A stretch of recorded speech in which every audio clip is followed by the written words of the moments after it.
এভাবেই বিজেপি এবং তৃণমূলের মধ্যে ধর্মযুদ্ধ যখন তুঙ্গে, তখন সেই আবহেই আগামীকাল ফুরফুরা শরীফে যাচ্ছেন মুখ্যমন্ত্রী।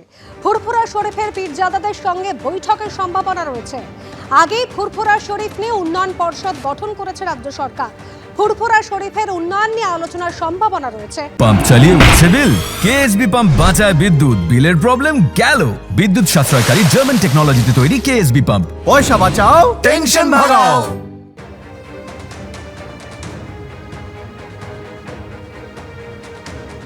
দেখুন, রাজ্যের মুখ্যমন্ত্রী বিভিন্ন জায়গায় বিভিন্ন সময় যাচ্ছেন, বিভিন্ন ধর্মস্থানে যাচ্ছেন। ফুরফুরা শরীফ একটা ঐতিহাসিক ধর্মস্থান। শুধুমাত্র এখানে মুসলিম সম্প্রদায়ের মানুষ আসেন এ ধরনের নয়, বিভিন্ন সম্প্রদায়ের মানুষ আসেন এবং এখান থেকে যারা আছেন পীর সাহেব পীরজাদা তাদের কাছে দোয়া আশীর্বাদ নিয়ে যায়। মুখ্যমন্ত্রী ইতিপূর্বে অনেকবার একাধিকবার এসেছেন। 2021-এর পরেই প্রথম আসবেন বলছেন। অফিসিয়ালি আজকে জানতে পারলাম যে 17 তারিখে আসতে পারে। এখানকার মানুষের অভাব অভিযোগ শুনবে, যে কোনো জায়গায় যাচ্ছে, কিন্তু যেগুলো অভিযোগ হবে আশা করছি সেগুলোকে যাতে দ্রুত নিরসন করা যায় তারও যাতে ব্যবস্থা করে। কিন্তু এখানে যে মুখ্যমন্ত্রী আসছেন, সেই আসার পিছনে বিভিন্ন পীরজাদাদের বাড়িতে বাড়িতে ঘুরছেন সরকারি আধিকারিক এবং মুখ্যমন্ত্রীর আমন্ত্রণপত্র নিয়ে।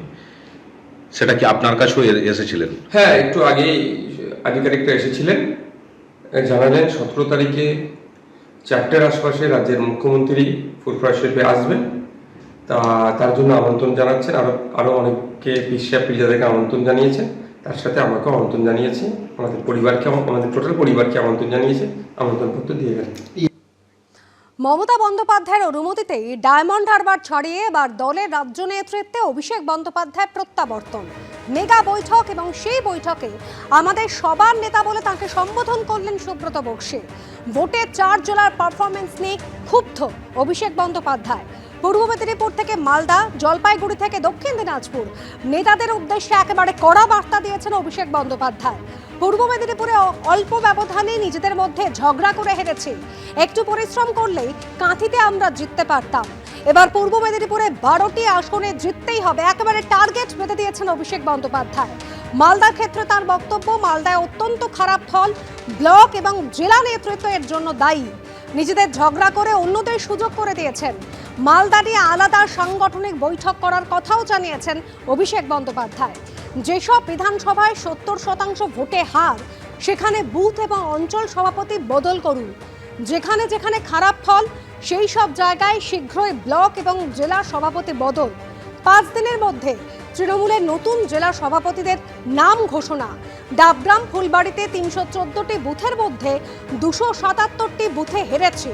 বালুরঘাটে 199টি বুথের মধ্যে 181টি বুথে হেরেছে। ভাবুন কি কাজ করেছে।